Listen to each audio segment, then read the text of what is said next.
we doing today? Gotta see some flowers! Tulips! Flowers. Yeah, we're going to see tulips. We were headed to the Skagit Valley, known for its excellent scenery, variety of agricultural crops, including tulips, part of an annual festival, and Daffodils. So many.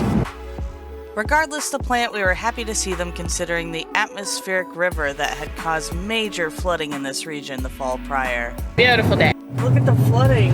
I know. Oh, that sucks. Yeah, I think this would all be tulips if it wasn't flooded. Soon we made it to Tulip Town. People of all ages come to enjoy a tulip extravaganza filled with flowers, merch, and a small beer garden. We got a VIP experience pass for the occasion. They had cute decor and tulips all around. They displayed flags from each country that participates in tulip festivals. As part of our pass, we were assigned a guide to teach us more about this property and the process of tulip cultivation. It even included a bouquet for each of us. They got a beer. Lori added the beer. We bought Tulip Town 3 years ago because we wanted to, again, maintain the rural character of our community and make money in ways that are consistent with our values. And so I'm not a farmer. I didn't grow up farming. Well, I guess I'm a farmer now. I didn't grow up in a farm. So I went to law school, and then I signed on at Amazon, and I wasn't seeing my kids, and I said, that's it, I'm going to go home where I grew up and raise my family. And so I convinced 4 of my high school classmates to start a private equity and management company, and we bought Tulip Town. That's great. Cool. It was pretty cool. Live the dream. Farmers. Yeah, that's exactly it. None of us are farmers. The gentleman that we bought the farm from, who was going to teach me how to be a farmer, passed away on his tractor right over there. Aww. So having grown up here, I have access to so many people who care deeply about this community, about me and my family and my friends, and so we just took right in and started farming tulips. Now, there are 3 ways that you make money on tulips. One is the bulb, one is the bouquet, and the other is experience. And about 95% of our revenue comes from the experience. In 60 years of planting, there's always been a week to 10 days where the fields dry out. So yeah, maybe late September some rains come in, but it always dries out. The field never dried out. So we had almost non-stop rain. You cannot plant tulips in mud and hope them to live. So hoping against science and history, we thought, hey, maybe if it's a dry December or January, something will happen. No, not at all, right? And so they rot. So everything you see from this line over should be color. Yeah. And the only part of the field that is actually viable is the part of the field that is sandy and has drainage. So we did it all the same way. And so if there was ever a case study in how important drainage for your field is, that's it. Last year we had 5 acres of coloring, so that is absolutely heartbreaking. Usually if a farmer loses a crop, it's between them and their spouse and the bank. I invite 500,000 people over to my house and my farm to see amazing color that we don't have this year. So that is our new challenge, is trying to explain to people that that's farming. And it's heartbreaking as it is.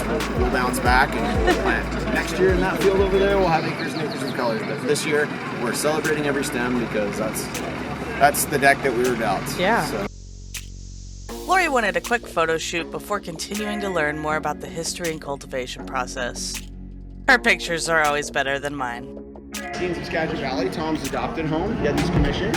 And over here is the home village that Tom grew up in Holland. That's awesome. There's our processing line, so the team will stand along each side, 3 people on each side, pulling off all of the dead bones, which is a lot of fun. This is the saddest site, and we'll save it for almost last for the whole farm. These should be full. These are the trays that we put cut bouquets in. We just don't have cut bouquets from the field this year. Because of the flood and the heat. Size 12 is the industry standard. So the bulbs that we sell people are size 12. 9s fall through because they're smaller, and then they work their way up. Okay. Thank you, Tulip Town, for a great time. We headed back to the boat for dinner. The new grill was coming in quite handy. Lori was making grilled leeks and shrimp skewers. How did I get so lucky? They turned out great. Lori even made a delicious sauce to go with. It was yummy. The next day we continued prepping. What's wrong? It's so low. What's low? Yeah, I know, it's like the lowest it gets. Regardless of the tide challenge, we pushed forward because we had just received word that we would begin sailing instruction soon. Between insurance and scheduling, it was a big win for us, but we were tired. You're like, let's do a bag of all the soft stuff.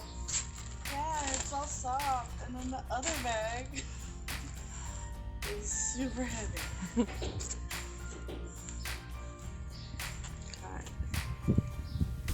Trying to show how low the tide is. That's why provisioning sucks. We had a few more things to do to ready the boat before we headed out, including securing a line to the grommets we made previously for the pups. We were also stoked because Lori found What happened? What is that? Oh, that's nice. That's nice. Oh, is that a special feature? What is that? Let me show you.